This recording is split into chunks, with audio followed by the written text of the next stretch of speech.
Vale, empezamos con el tema 5, que seguramente hagamos un par de vídeos porque este es un poco más largo que el 4. Y en este, bueno, ya hemos acabado de hacer un poco el diagnóstico particular que hacemos con el temario, de contar un poco cuál es la situación desde un punto de vista socioeconómico, qué es lo que hace que tengamos el panorama que tenemos en cuanto a los trastornos del comportamiento alimentario y por qué en este momento, cuando tenía una introducción, no sé, no sé por qué estaba diciendo, porque hace tiempo, pero bueno, en fin, que esto, ¿no? Que todo el temario iba siendo un recopilatorio en realidad hacemos también como una especie de DAFO, que es la práctica que tenéis que hacer, la práctica 4 de un diagnóstico de cuál es la situación en relación a los trastornos y bueno, en el tema 5 planteamos algunas alternativas que sería como si hubiésemos hecho el DAFO avanzado, sería como cuando definimos las políticas. En el DAFO avanzado tenemos una parte inicial del diagnóstico, que es la que estáis haciendo cada uno individualmente, y luego hay otra después de hacer una matriz de datos, una matriz cuantitativa, en la que planteamos posibles soluciones, ¿no?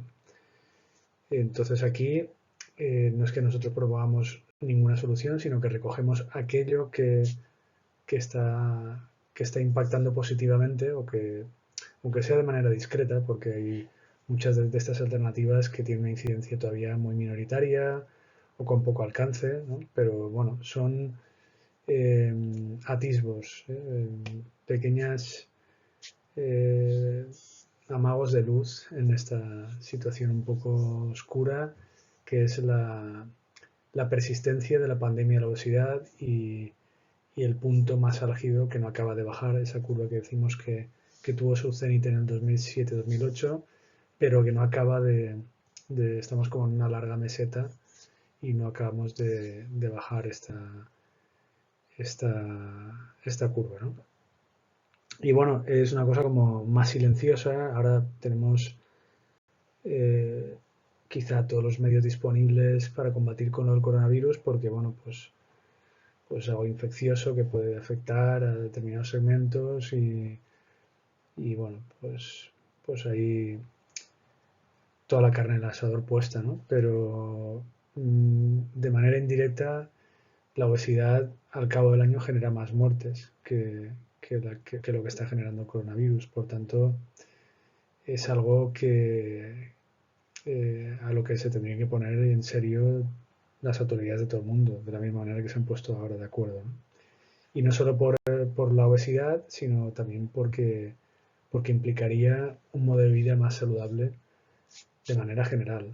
No sería solo eh, para reducir la obesidad, sino también para que tengamos un medio ambiente, un ecosistema, una cadena de producción, distribución, consumo de alimentos más equilibrada, ¿no? En general.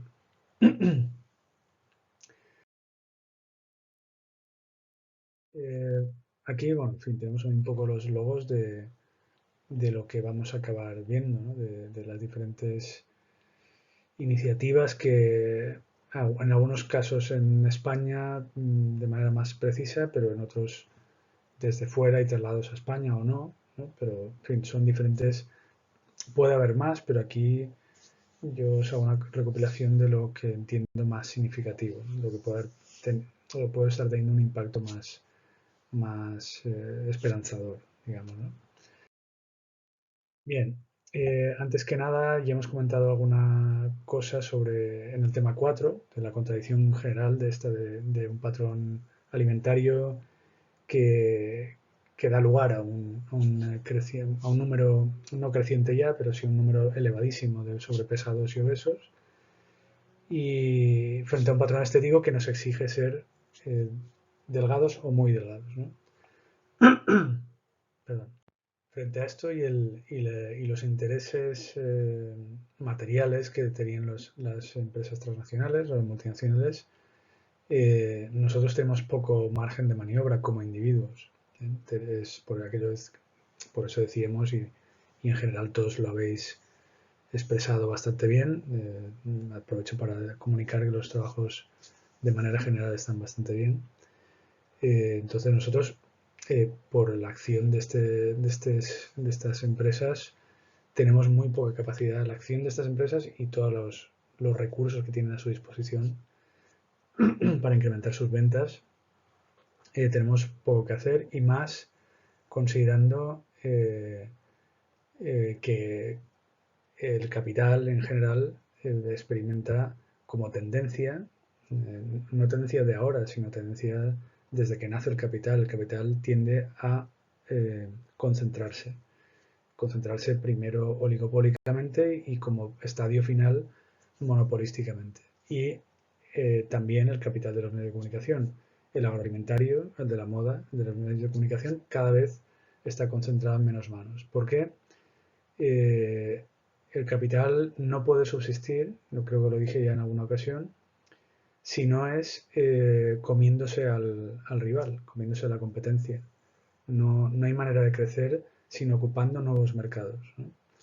Y esto se hace pues abarcando lo que es una pugna constante frente a otros competidores a los cuales se acaba hundiendo voluntaria o involuntariamente, que la mayoría de las veces voluntariamente, pero tiende a ser así, ¿no? Entonces, eso quiere decir que las empresas cada vez tienen más poder. Frente a eso, y como decíamos, tenemos el enfrentamiento entre el capital y el trabajo, entre el Estado y el mercado, ¿no? Entre el interés general que representa el Estado y la población en general, y el interés particular, que es el interés del mercado, de unos empresarios que representan un porcentaje ínfimo de la sociedad, ¿no? Pues el provecho de ese representante, de esos representantes que son una minoría muy minoritaria, se está imponiendo al conjunto de la sociedad. Y aquí, por tanto, expresamos una nueva contradicción, que es que el libre mercado, por aquello de que cada vez el mercado está más concentrado, oligopolizado y finalmente monopolizado, no es tan libre, ¿no? Decimos que estamos en un el sistema capitalista ha acabado triunfando, extendiéndose a todos los, incluso a los países, porque ahora mismo quizá excepto Corea del Norte y tampoco, diríamos que incluso los países como China o Cuba o Vietnam tienen economías mixtas, ya, tienen una doble contabilidad, ¿no? Pero ese libre mercado no es tal si cada vez está más concentrado.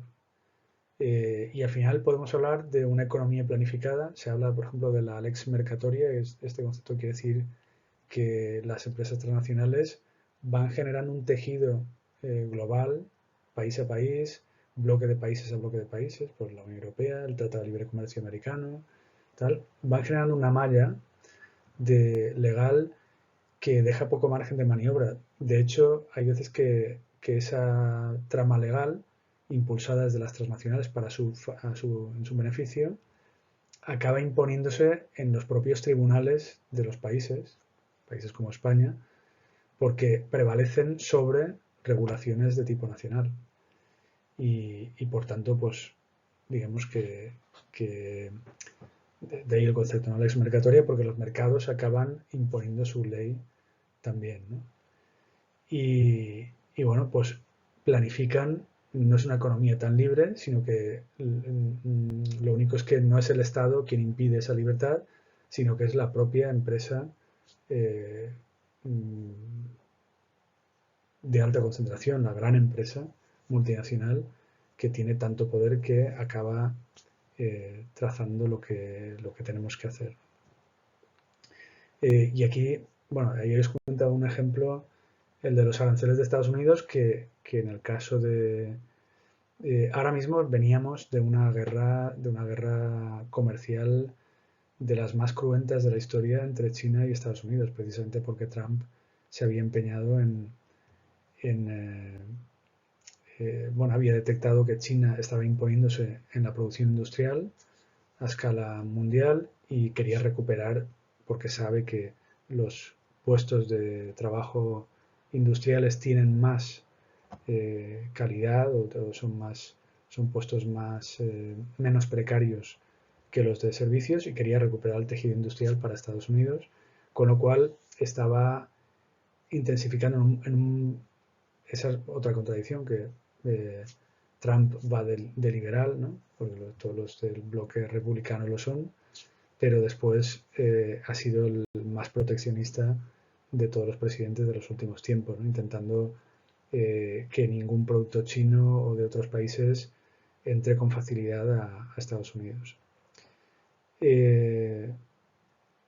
Y estábamos en esas cuando de repente pues el coronavirus, ¿no? Y al final esto acaba siendo como que Estados Unidos la semana pasada pidió ayuda y entrada de productos, levantó los aranceles a China para que entrase la ayuda de medicamentos desde ese país, ¿no? En fin, todo esto es un poco así, pero vaya, refleja toda esta guerra arancelística, refleja un poco todo este mundo, ¿no? Son competencias a escala mundial que los países plantean a instancias de la gran empresa de su país.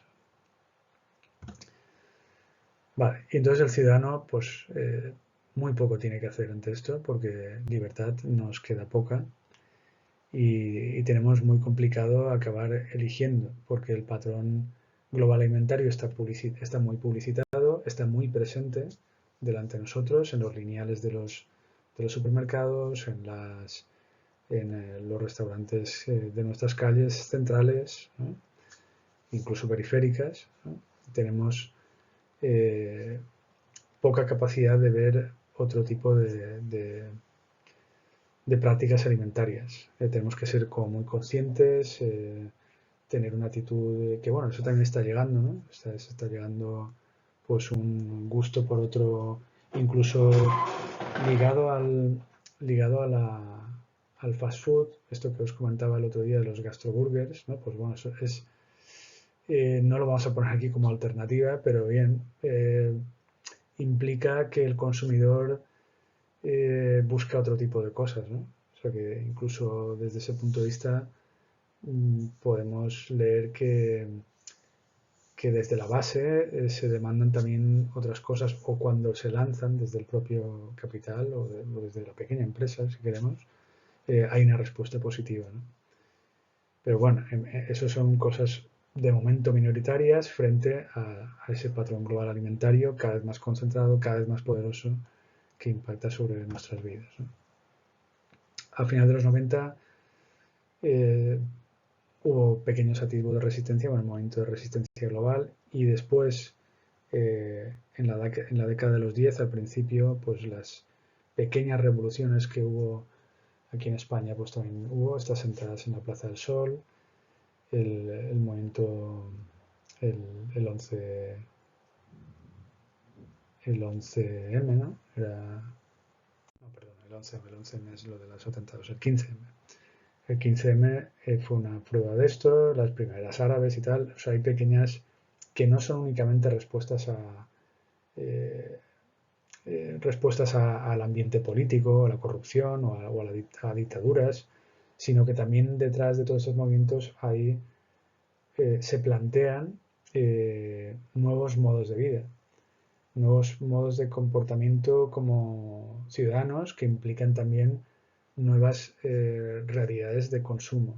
Entonces, cuando hay pequeñas reacciones de este tipo, pues van acompañadas de diferentes estilos de vida, porque precisamente quienes están situados en esas órbitas, pues se implican en lo político, se implican en lo económico, se implican en lo social, ¿no? Aún así, pues podemos definir o subrayar, porque la curva esta que decíamos no baja, los avances para combatir la epidemia siguen siendo leves. Emilio Luque, que es uno de los autores que seguíamos en tema 1, plantea estas 4 propuestas políticas para revertir la situación que estamos definiendo. Una de ellas son los impuestos piguvianos, que son impuestos que se gravan a aquellos productos que producen un efecto nocivo manifiesto, por ejemplo, son impuestos pigovianos los impuestos, esa etiqueta del Estado que hay en el tabaco y en el alcohol. Esos son impuestos pigovianos. Son impuestos altos, puesto que se asume que son productos no saludables. Entonces, lo que sucede es que esa alta carga impositiva, gran parte de ella se destina, o teóricamente se destina, no en todas partes se hace, pero supuestamente se destina a políticas de salud, ¿no? O sea, para paliar en parte los efectos que la venta de tabaco o la venta de alcohol produce finalmente, ¿no? En 2014 ya se aprobó un impuesto a las bebidas azucaradas, con México encabezando de las medidas más contundentes. Aquí en nuestro país se ha llegado a plantear, pero todavía no se ha hecho. De todas maneras, hay como una corriente mundial que apunta en esta dirección y, bueno, puede ser una de las líneas de batalla, ¿no? Porque fijaos que el tabaco, bueno, en los 90 era relativamente barato, cuando no había ningún debate sobre eso, digo, pues a mitad de los 90, al principio de los 90, mitad de los 90, pero rápidamente a partir de mitad de los 90 hubo una escalada impositiva importante, fruto de la presión desde el ámbito de la salud y bueno, pues ahora hemos llegado a un punto en que la típica, no sé cómo está porque no soy, bueno, fui fumador en su día, ahora no lo soy. Ahora no sé cómo está, pero yo ya experimenté en su día las crecientes subidas y yo creo que ahora pues cualquier paquete normal está por encima de 5 euros, si no me equivoco, ¿no? Y más que debería estar. Entonces, bueno, pues esto es una vía clara cuando acabemos de identificar todos y sobre todo los gobernantes que las bebidas azucaradas o los productos con exceso de grasa son nocivos y deben ser o bien prohibidos o bien cargados de impuestos. Después es necesario didácticamente responsabilizar directamente a las empresas que produzcan alimentos con altos contenidos en grasas y azúcares, sea a través del etiquetado o sea a través de comunicaciones públicas en las cuales pues, se demuestra, hay estudios, muchos estudios epidemiológicos y de otro tipo que demuestran lo nocivo que son determinados productos, con lo cual pues hay que insistir en esa relación. Hay que también reconsiderar el diseño de las ciudades, especialmente el urbanismo comercial. Eso que se suele hacer, que es meter centros comerciales en áreas externas, que nos obligan a coger el coche y acaban imponiendo aún más nuestra vida, o sea, profundizan en nuestra vida sedentaria, que ya lo es de por sí, como comentamos en el tema 1, pero bueno, si revertimos un poco eso, hacemos más, no únicamente los centros, porque esto también al final es un poco insistir en la gentrificación y cosas de ese estilo, sino que hay que hacer áreas comerciales en todos los grandes barrios, periféricos o no, áreas centrales, comerciales, que sean peatonales y agradables de pasear, con vegetación, expulsando al coche de esas áreas y de esa manera pues todos que estaban necesitados de ello empezaremos a caminar más. También hay que revisar y reestructurar las subvenciones agrarias. En el caso de Estados Unidos esto es clarísimo porque se subvenciona la remolacha azucarera o se subvenciona el maíz para sirope de maíz cuando pues eso, estamos manteniendo una sobreproducción con altos precios para mantener a la agricultura, tanto la europea como la estadounidense, y con el único fin de nutrir a la industria. O sea, para manufacturas alimentarias, las commodity foods, en definitiva, pues cualquier cosa de estas elaboradas que acaban siendo fast food también, se nutren de esto, de la remolacha, del maíz, de la soja, de estos productos que que se producen masivamente también para ganado. O sea, tiene una doble vía, que es una las commodity foods y la otra el ganado, que son dos vías para hacer de nuestra alimentación algo poco recomendable, ¿no? Y esto todavía hoy en día sigue subvencionándose cuando al mismo tiempo a España no hace demasiado se le obligó a arrancar olivos, ¿no? Una cosa un poco paradójica, ¿no? Porque se decía que teníamos demasiada producción y que había que equilibrar un poco el panorama a ese nivel, ¿no? También se nos dijo que sacrificásemos cabezas de ganado porque hacíamos demasiados lácteos y los lácteos los tiene que hacer Dinamarca y Holanda, no nosotros, en fin, cosas de estas absurdas. Bueno, estas son algunas de las propuestas, las que hace en concreto Luke. Y empezamos ya con algunas de estas alternativas. La primera de ellas es el movimiento Slow Food. Este movimiento nace en Bra, una pequeña población de unos 2.000 habitantes del Piemonte, que es Piemonte capital Turín, norte de Italia. Nace en el 86 como respuesta a la proliferación de restaurantes de fast food en aquella época y en Italia, que pensemos que ahí acababa de empezar. Italia es el país de Europa con menos influencia del fast food, junto a nosotros, pero ellos sobre todo es el país donde que menos McDonald's y cosas de estas tienen. Pues ellos, fijaos si les pareció un atentado, no, fue una iniciativa de unos cuantos, pero rápidamente tuvo difusión. Fijaos si les pareció un atentado contra su tradición, que reaccionaron con esto, con el slow food, cuyo logo es precisamente un caracol, ¿no? Para incidir en la idea esta de espacio, ¿no? Del slow. También hay que tener en cuenta que en el caso de Italia, como también en el caso de España, ¿no? Nosotros tenemos nuestras tapas, ellos tienen su pizza, omnipresente en todas las calles de todas las ciudades de Italia. Y bueno, y luego la pasta, pero en fin, que ya son comidas que están también ahí como en la frontera, ¿no? Como algunas de nuestras tapas, ¿no? Algunas de nuestras tapas, si uno repasa lo que se pide así habitualmente en un bar, el bar típico, entre los choricitos al infierno, los callos y no sé, cualquier cosa de estas, pues también tenemos, ¿no?, rebozados, también tenemos un poco nuestro fast food particular, por eso quizás sea la explicación o parte de ella del contenido avance del fast food en Italia o en España, ¿no? Pero bueno, estamos con slow food. El lema principal es la lentitud, la oposición al ritmo de vida acelerado.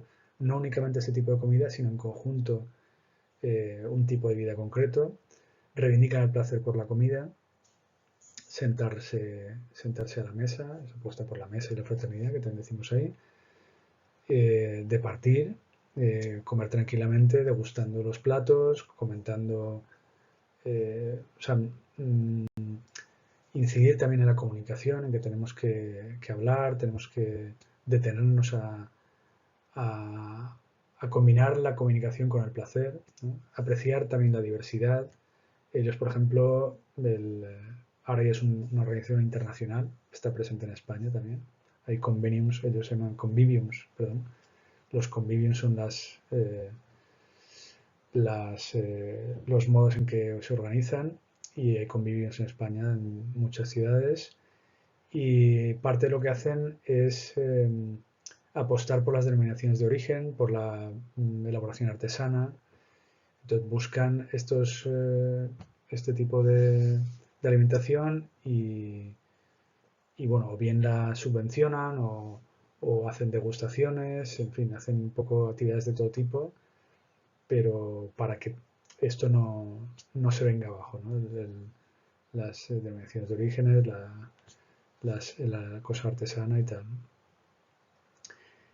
Ha sido acusado, porque en parte es así, de hecho, los conviviums, para ser socio vale bastante dinero, como 150 o así, creo que está por ahí, anuales.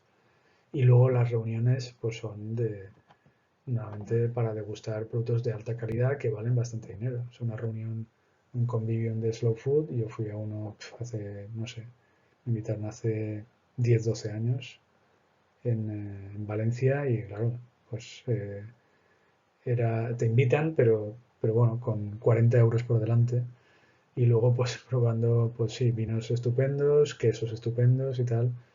Entonces, bueno, como movimiento, como filosofía está bien, pero no es algo que permita una extensión al conjunto de la población. Sí que tendría más sentido o permitiría una extensión más clara y además con el tiempo, no al principio, pero con el tiempo accesible a todos los bolsillos, la apuesta por la soberanía alimentaria y la agroecología.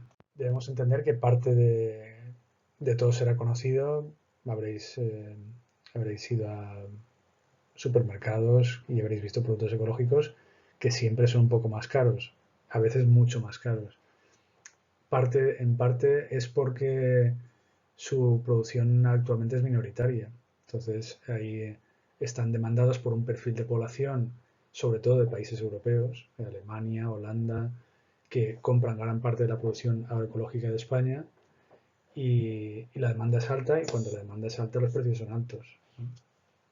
Entonces, eh, claro, si este tipo de alimentación se extendiese, de alimentación entendida como producción, distribución y consumo, o sea, si el sistema cambiase o mutase en gran parte, lo está haciendo muy lentamente, o sea que no para de crecer el segmento de la agroecología, de la producción biológica, pero lentamente, ¿no?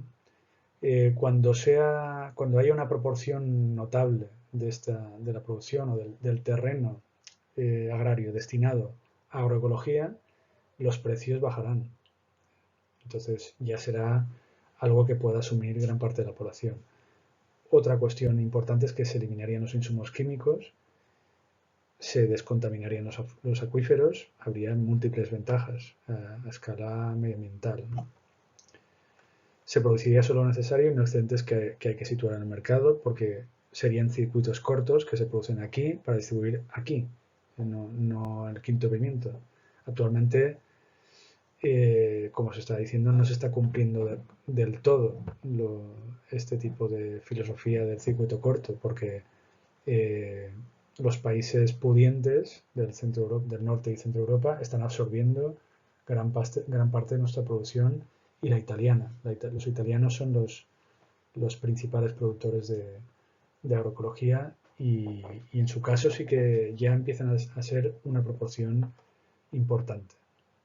A nosotros nos queda bastante camino porque digamos que ha triunfado demasiado el plástico, los mares de plástico de Almería, Murcia, también el sur de la provincia de Alicante en algunos puntos, en fin, eso ha acabado la huerta, Huelva también, se ha acabado asentando demasiado. Y entonces cuesta revertir esa situación. Vale, entonces el tipo de producción, si se hiciera de manera planificada y si se hiciera bajo criterios bueno, sanitarios, pero también alimentarios, se produciría aquello que necesita la población.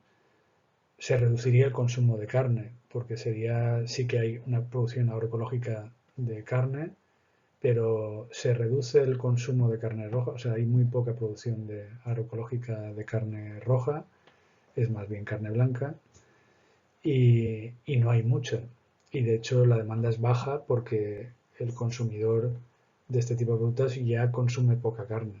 Entonces, de hecho, entre los consumidores de esta producción hay mucho vegetariano y vegano, pero bueno, también hay gente que no es vegana ni vegetariana y que demanda también carne agroecológica, pero ya está, digamos que el sistema actualmente que produce de esta manera ya está autolimitado o autocontrolado, ¿no?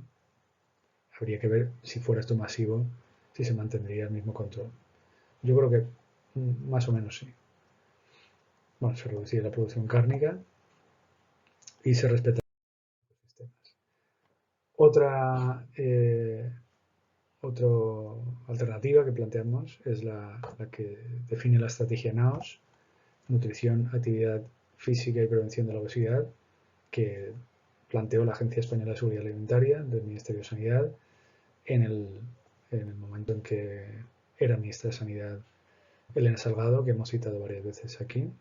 Le estamos regalando mucho los oídos, pero bueno, en parte está justificado porque fue una buena gobernante en general.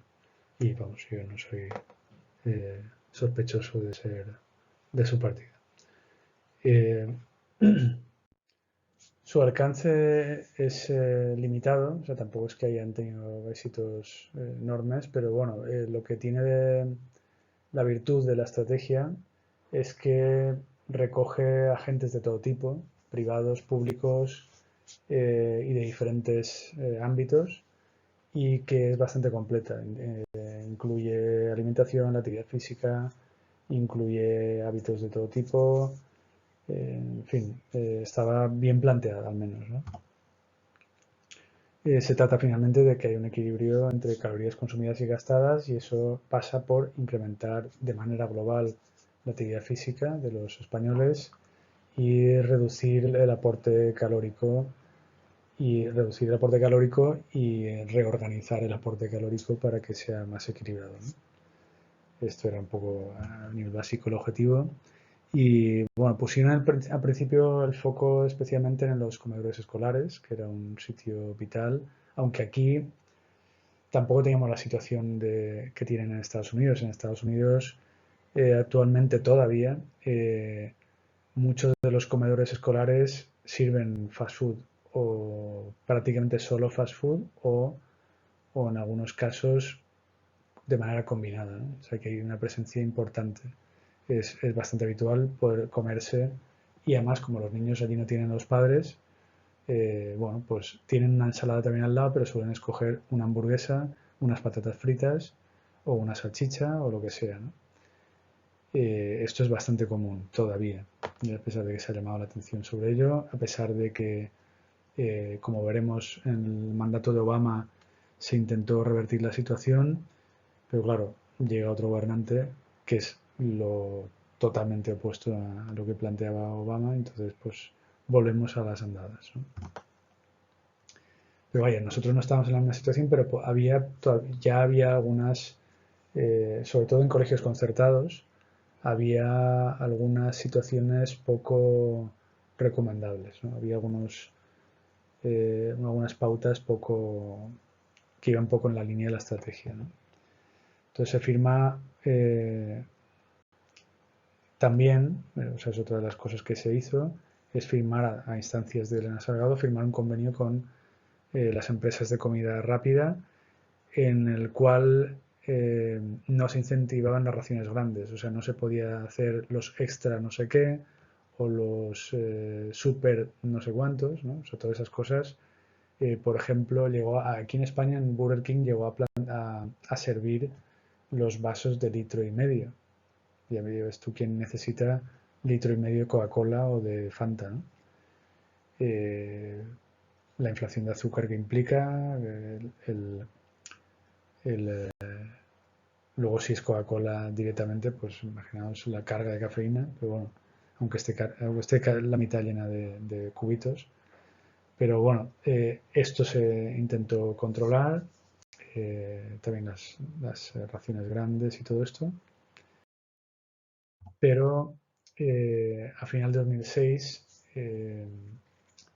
una de las principales, pues McDonald's más o menos se controló y contuvo su oferta, pero Burger King entendió que no estaba obligado, por lo que hablábamos antes de las legislaciones internacionales y tal, no estaban obligados, nada les obligaba, era una recomendación, era un convenio no vinculante, y entonces decidió, eh, pensando en que había un nicho cubierto y porque se había pasado a suprimir determinadas empresas hamburguesas de gran tamaño o envases de gran tamaño, lo que sea, lanzan aquí en España, en todo el mundo, pero aquí en España también lo meten, la Big King XXL y la Double Cheese XXL, con lo cual Elena Salgado entonces dio por roto el acuerdo.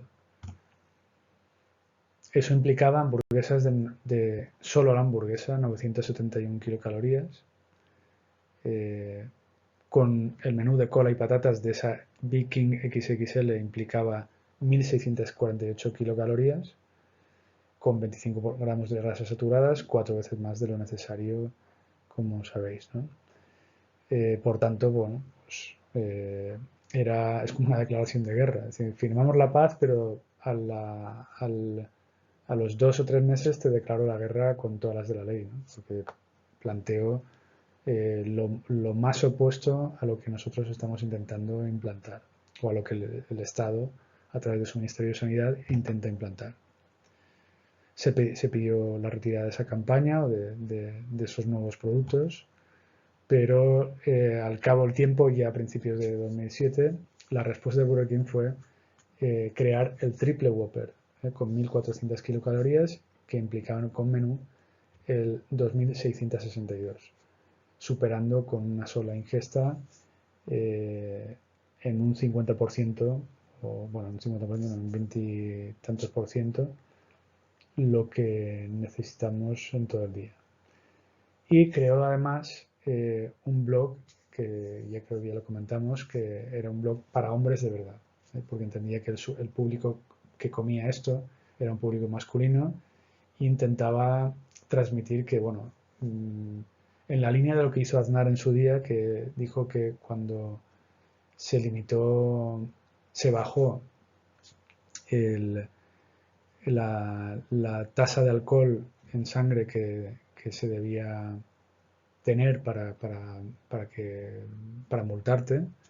Él habló de que, bueno, que en una sociedad libre limitar ese tipo de cosas es una aberración, ¿no? Pues aquí un poco lo mismo, ¿no? Fue una reacción de crear ese blog a la contra de la campaña de la estrategia NAVS, ¿no? Diciendo que bueno, los hombres de verdad no tienen por qué someterse a impedimentos de ningún tipo y que la libertad también es tener ofertas de todo tipo. Y entonces es una necesidad que los hombres de verdad tienen que haya o que exista el triple Whopper, ¿no?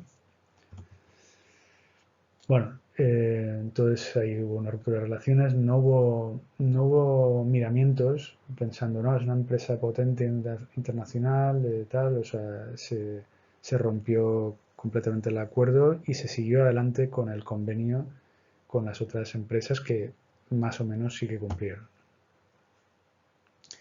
En el 2007 también Burger King, que ha sido digamos, el más beligerante con esto, creó un menú infantil hipercalórico en la misma línea, ¿no?